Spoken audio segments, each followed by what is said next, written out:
Aveiro University de Portugal.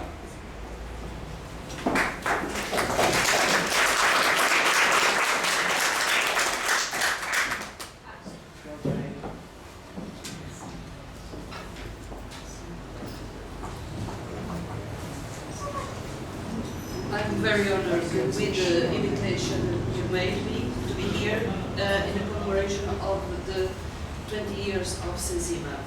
I entitled my presentation as communicating and discussing some chemistry and medicine aspects through a personally centered correspondence. And I will divide my presentation in following topics for better understanding. We will be referring to João Jacinto Magalhães, born in Aveiro on the 4th November of 1722, who was largely known as Magellan and who reveals as an important contributor to science.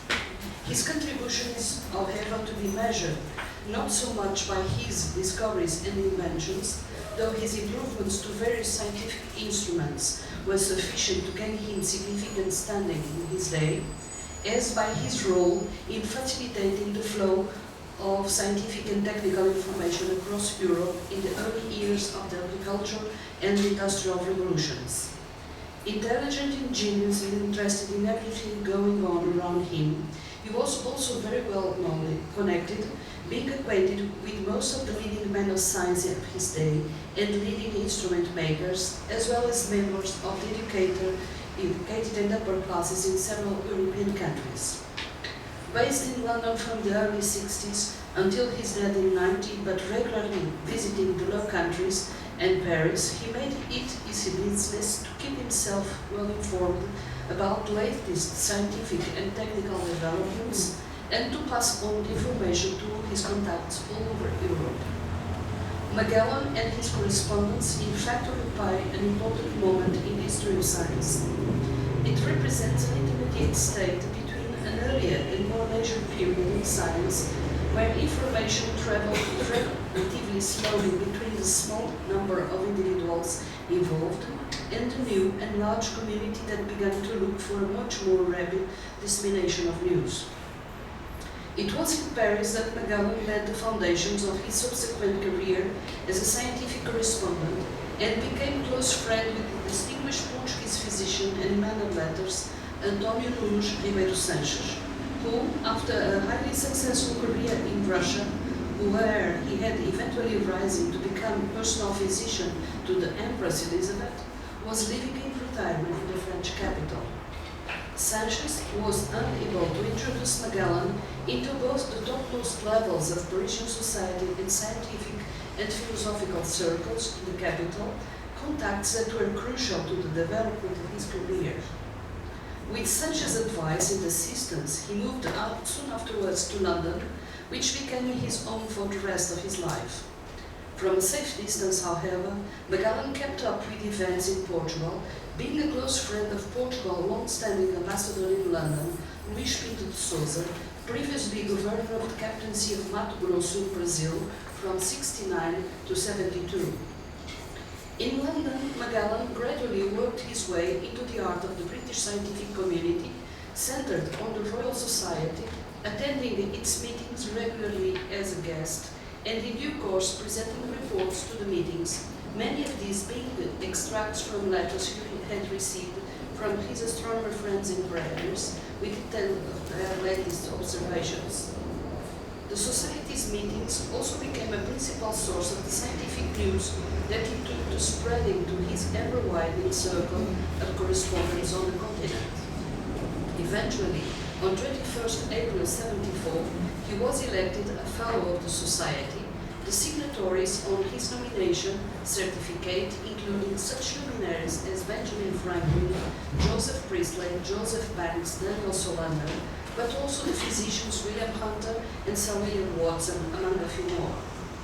The value to the French science of his activities was recognized and led to his being elected on 4 September 71 as a corresponding member of the world's premier scientific institution at the time, the Académie Royale des Sciences à Paris. From a scientific point of view, The pivotal role that Magellan played in bringing to the attention of French chemists the work of British researchers on airs and subsequently on heat was especially important. A few years later, Magellan published his own synopsis of the work of Joseph Black and others on latent and specific heats, which became the principal vehicle by which these ideas, essential to the new system of chemistry being developed by Lavoisier and his colleagues, became known in France. Magellan, in his tract, actually invented the term chaleur spécifique. He had a genuine interest in all scientific matters, philosophical company, and communication with men of science. At the time, many of those who developed natural science were medical doctors, and the names of more than 150 doctors were found in Magellan's correspondence, most of them Scottish physicians that are mentioned because they were authors of books Magellan sent regularly to the continent, and especially to France, namely to Sanchez and L'évêque de Brest. His correspondence makes it clear that he was also a very sociable person who made friends easily at all levels of society, from members of the aristocracy to the humblest artisan. Magellan wrote the letters that he did because he saw science as the key to progress and was genuinely and deeply committed to the principle of the free sharing of information for the betterment of humanity. And above all, he enjoyed letter writing itself. The communication of ideas with true friends whom we know to be such creates the most lasting pleasure and gives the highest satisfaction and most agreeable sensation that I know in life. Those to whom he wrote had reason to be grateful that he felt that way. Throughout his correspondence, we find information on different medical aspects, in part due to the fact of his supplying of medical books, but also with comments on some diseases and new medicines that were being introduced. It was the case of the healing properties of fixed air in the treatment of cancer, or the therapeutical action of hot vapor baths, the treatment of epilepsy, or the origin of the French pox. While the closest friend to Sanchez, we find discussions on his own health troubles. In some cases, it is possible to follow the opinion of other physicians, consulted and appreciate this kind of 18th century medical conference. In the present paper, we will highlight the dynamics of some Magellan's communication, like this through Santa Fe, Bogota, Philadelphia, St. Petersburg, and other countries in Europe. The botanical expeditions in South America that were undertaken under Carlos III of Spain's support had a man responsible that created in Madrid the Botanical Garden in 1781. We are referring to Casimiro Gómez Ortega, a botanist, physician and pharmaceutical to the king, who had been honored with positions in the scientific expeditions established by the government. Implementing an ambitious policy for the Botanical Garden, he established three main activity directions. One concerned with the European publicity given to the scientific expeditions made and how to take profit from them. A second one focused on the study of Spanish flora, the acclimation of the specimens arriving from Spanish Indies, and committed with formation of professionals like pharmaceuticals that needed to study botanic. A third group helped the botanists working in the American expeditions organized by Casimiro Ortega, like those to Peru and Chile, to Philippines and to New Spain, Mexico. Ortega maintained correspondence with renowned foreign botanists of his time, whose works he translated into Spanish, as he knows, and was also in contact with Magellan, to whom he addresses as Monsieur et très cher illustre confrère, while Magellan speaks to Joseph Banks about Ortega, saying, "Our common friend Dr. Ortega." At this point, we will focus on a curious demand Magellan received from Ortega on the 2nd December 1778. There, Ortega refers 3 points: the recent botanical expedition to Santa Fe of Bogota, the findings of new species of cinchona, different from Cinchona officinalis, previously identified by Ruiz y Pavón in the preceding expedition to Peru, the uncertainty about its febrifugal action, and mentions the order received from the king through his minister and Secretary of State for the Spanish Indies, so that it was found abroad scientific support to decide if the new species would be considered of medical interest. This letter illustrates Ortega's connection with Magellan in a subject that was causing controversies among botanists and physicians. Soon after receiving Ortega's letter, Magellan wrote to Joseph Banks, then president of the Royal Society, presenting Ortega's demand in these terms. Along with the letter, I received the specimens of the new species of Quimpina, lately found in great quantities over the mountains of the province of Santa Fe, and a tin box containing 44 ounces of the powder of this bark. This box is soldered round with tin, though not perfectly so, but as to the dried specimens, I keep them unfolded and still tied, as I received them for fear of hurting the flowers, and proceeds that it is by the King's desire that this present is sent to the Royal Society, and that His Excellency Mr. Galvez gave His Majesty's orders on this subject to Dr. Ortega with two views. The first, to ascertain this tree, whether it is or not a species of the Cinchona linae, and the second, to ascertain the good effects of its application as a febrifuge. Then Magellan asks permission to present the subject in the following meeting of the Royal Society, suggesting that a committee be appointed for the purpose, composed by members with knowledge in both botanic and medicine, so that they could examine and conclude on the specimen sent and report on that to the Royal Society. He even made a proposal considering for members Dr. Pitcairn, Dr. Fothergill, Dr. Watson, Dr. Solander, and Mr. Hudson, the author of the Flora Anglica, what was accepted, as you can read from the Journal Book of Society. It was later understood that only certain Cinchona species produce the quinine that is the imported febrifuge, and we can mention the Portuguese physician Bernardino Antonio Gomes as the first to isolate Cinchonina, in which resides the febrifugal property of the bark, opening the way to the chemistry of alkaloids in 1812. Another suggestive dynamics can be exemplified with the correspondence with Dr. William Withering, to whom Magellan addresses in these terms on the 11th of August 1785. My dear sir, I just now, before breakfast, finished reading your precious present on the foxglove, which I received yesterday from your kind generosity, and for which I return you my most warm thanks, both in my name and in that of the public at large. The reference is made to the publication of an account of the foxglove and some of its medical uses that appeared recently. Reading the original, one finds William Withering concerns on use of the plant. After having been frequently urged to write upon this subject, and as often declined to do so, I am at length compelled to take up the pen, however unqualified I may still feel myself for the task.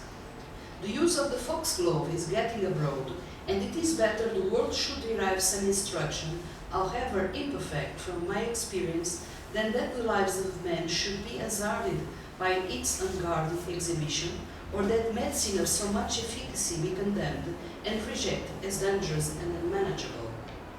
It is now about 10 years since I first began to use this medicine.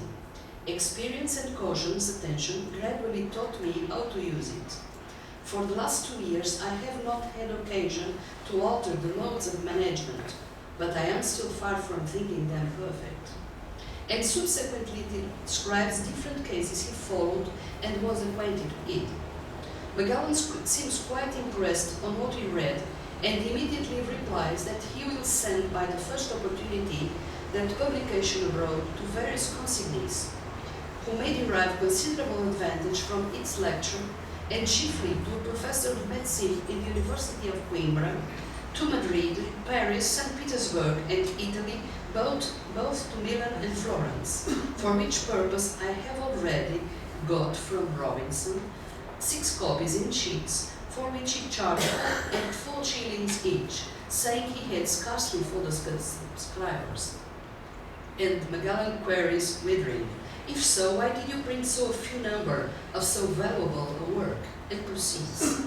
Oh, should every practitioner apply all his attentions to observe with so judicious a criterion the phenomena of the various diseases which occur in his daily practice and to the effects of the medicines applied? 1 month later, Magellan was writing to the American Philosophical Society with a particular and prominent intention of offering a donation of 200 guineas so as to produce an annual income of 10 guineas designed for a yearly premium to be adjudged by the body of the same society to the author of the best discovery or most useful improvement relating to navigation or to natural philosophy, mere natural history only excepted. Again we meet Magellan's commitment with science and the promotion of useful knowledge for human benefit. This would be the famous Magellanic Prize, still awarded today. And although this is the main subject, the letter is followed by a gift list of books presented to the Society by Mr. Magellan, and among them we find On the Medicinal Virtues of the Foxglove or Digitalis Purpurea by my good friend Dr. Withering of Manchester. This is most probably the first entrance of Withering's work in North America. But the correspondence took its dynamic spread, and some 9 days later, on September the 26th, Magellan receives from St. Petersburg a Johann Albrecht Euler missive, thanking him for the letters and packages received at the Academy of Sciences.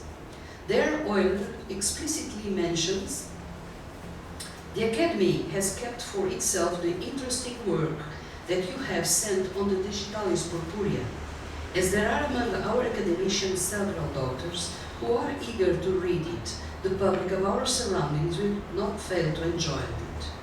Your useful views in sending us this book will also be fulfilled.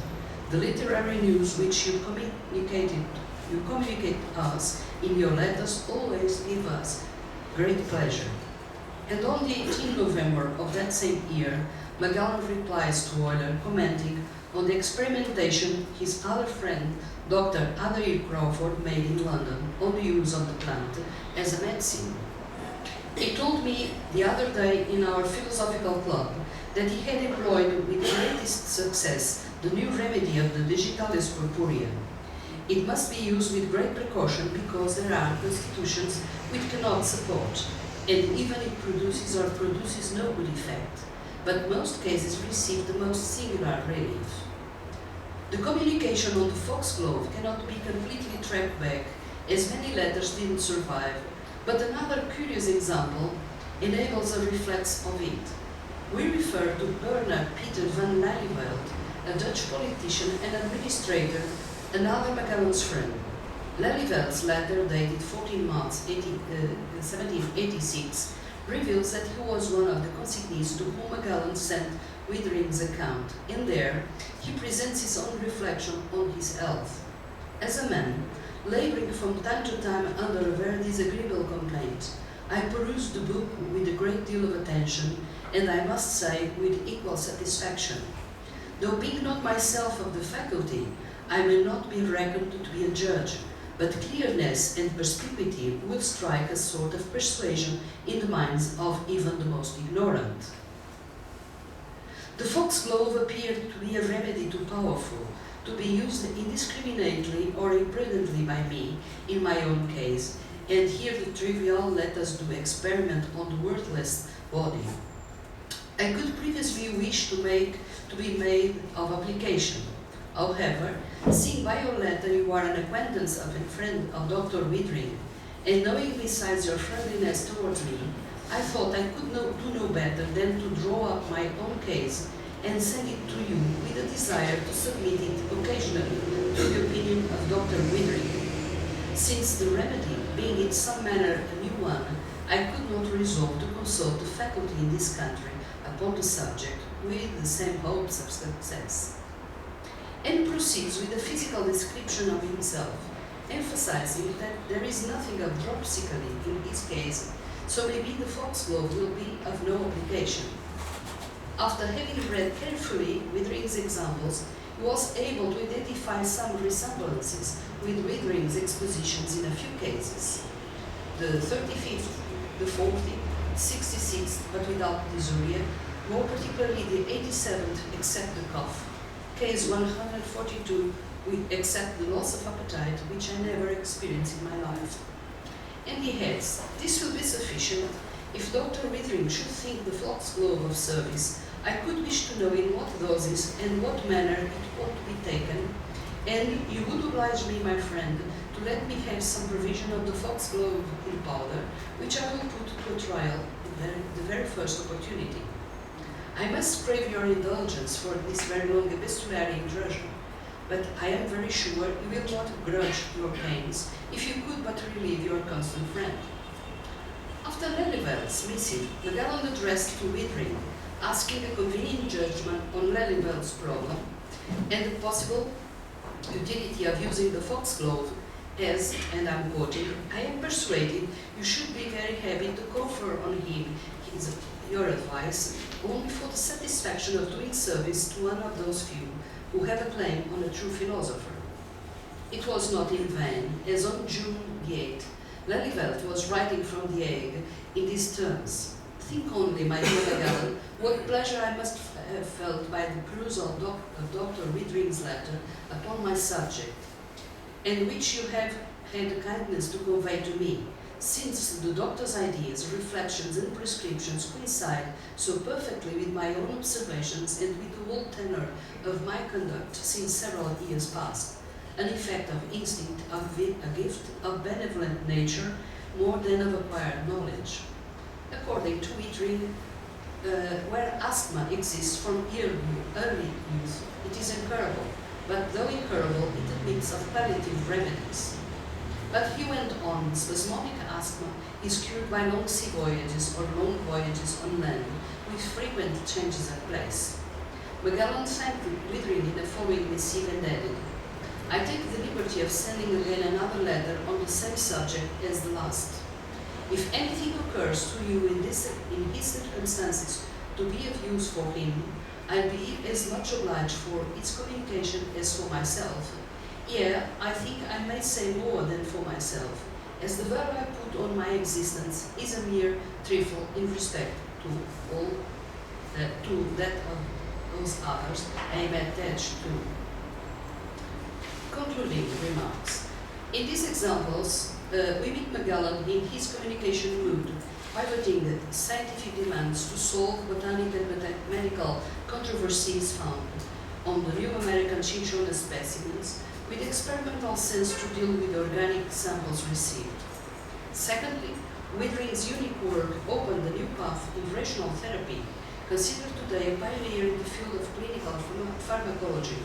The medicinal use of the leaves of the foxglove, although we know today it was practiced by the Incas and other ancient peoples, remained forgotten or relegated to the potions of the healers until Withering's study in the medical literature to show scientifically its value.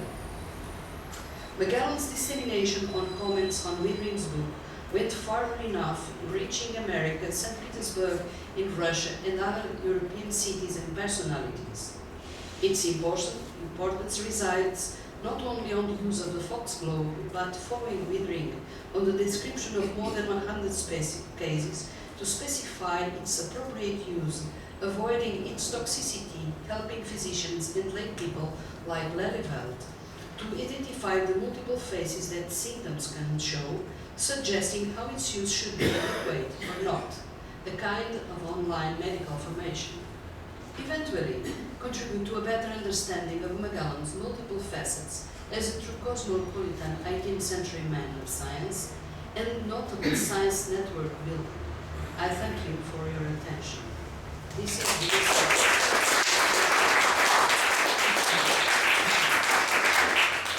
and I acknowledge Gulbenkian Foundation and my center through the National Funds for Science. Thank you.